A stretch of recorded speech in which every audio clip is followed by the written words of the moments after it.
Kwa hiyo binti sasa hivi hapa time hapa unaona maisha bado unauza thamani yako kisa pesa, lakini kitu ambacho ukijui kwamba pesa nayo ni thamani, si ndio? Yeah, pesa ni thamani. Sasa unapouza thamani yako kisa pesa, maana yake unatafuta thamani kwa thamani, jambo ambalo litakuja kukosti baadaye. Na haliwezekani hivi. Ukimsikiliza Stamina kuna nyimbo fulani hivi alimwambia mtoto wake inaitwa ukizaliwa nakwambia ukizaliwa mwanamke kikweli nitafurahi sana, hata jina nitakuta la mwelemu mama.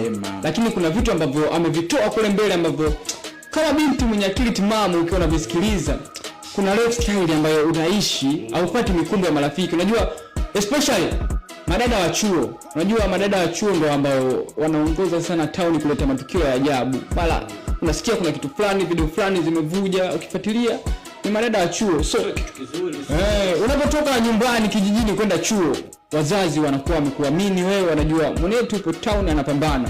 Lakini kwa vijana wa kiume sasa, vijana wa kiume wengi unajua wana fake life kinoma. Mtu yupo anathamani hela zake za ada chuo, akanunua nguo ili akipendeza apate madem, si ndio? Avimbe atengeneze brand, jambo ambalo litakuja cost. Just imagine zaidi miaka 5 mbele wewe ni nani?